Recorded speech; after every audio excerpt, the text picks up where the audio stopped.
This story is called Maplewood Mystery: The Memory Box Adventure. Clara wiped the dust from her hands as she crawled out of the attic, the creaky wooden floorboards beneath her feet echoing through the quiet antique shop. The faint scent of pine and cinnamon lingered in the air, a familiar comfort that reminded her of her grandmother's stories about Maplewood's past. Her fingers brushed against something unusual hidden behind an old trunk, a small, weathered box with intricate carvings of maple leaves and symbols she didn't recognize. "What are you doing up there?" her dad called from downstairs, his voice muffled by the stairs. "Just cleaning," Clara shouted back, though her curiosity was already piqued. She carefully opened the box, revealing a yellowed map fragment and a riddle scribbled on parchment. "Where shadows dance at noon, seek the heart of the town." Clara's mind raced. This wasn't just any trinket, it felt important. She stuffed the box into her backpack and hurried downstairs, nearly bumping into her best friend Lila, who was browsing through a stack of old books. "Hey, what's got you moving like you've seen a ghost?" Lila asked, raising an eyebrow at Clara's flushed cheeks. "I found something," Clara whispered, glancing around to make sure her dad wasn't listening. "Something big." That afternoon, Clara gathered her closest friends in the town square: Jake, who could hack into anything with a screen; Lila, who knew more about Maplewood's history than the local librarian; and Max, who was always up for an adventure, no matter how wild. "So, you're telling me this box just appeared in your attic?" Max asked, leaning against the old oak tree as he flipped the map fragment between his fingers. "Not just appeared," Clara said, pulling out the riddle.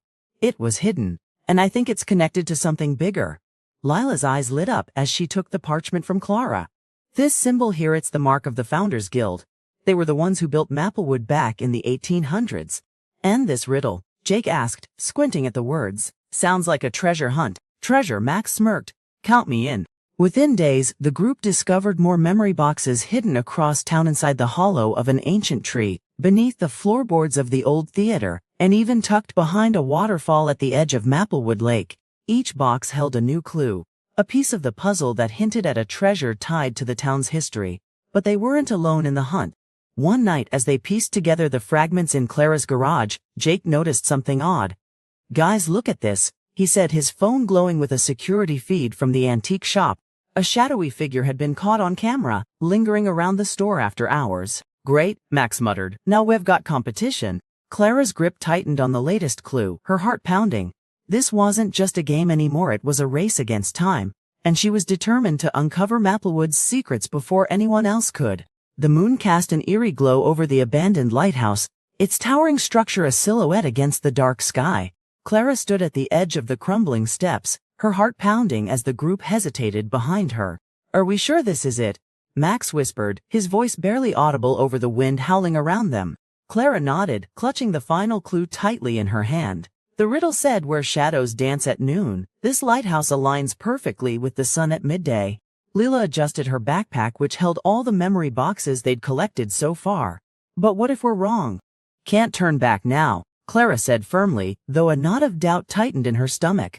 Jake gave her a reassuring nod. "You've led us this far, Clara, we trust you." The group moved cautiously inside, their flashlights casting flickering shadows on the walls. The air was thick with dust and the faint smell of salt water. As they reached the top, a sudden noise echoed from below, footsteps, heavy and deliberate. "We're not alone," Max muttered, his eyes narrowing. A figure emerged from the shadows, followed by two more. They were from the rival group, their faces masked with determination. Well, one of them sneered. "Look what we've got here." Clara stood her ground, though her heart raced. "We found it first, it's ours." The rival leader smirked. "Fender's keepers doesn't apply here. Hand over the boxes and we might let you leave." Lila stepped forward, her voice steady. "These are Maplewood's memories. They belong to everyone, not just you." "Sentimental nonsense," the leader snapped. "We're taking them, one way or another." Clara felt a surge of determination. She remembered the riddles, the symbols they'd deciphered. The answer wasn't in the treasure, it was in the story itself.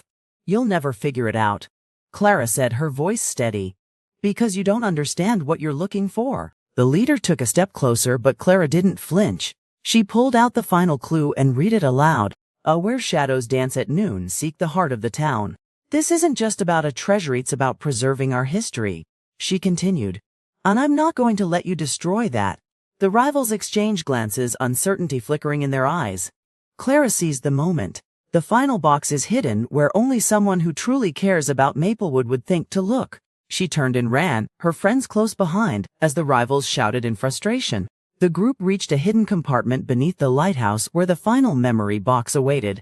Inside was a note: "At the true treasure of Maplewood lies not in gold or riches, but in the stories we share." Clara smiled, relief washing over her. They'd done it not just for themselves, but for their town. As they left the lighthouse, Clara knew this was just the beginning. The real adventure was sharing Maplewood's history with everyone. Thank you.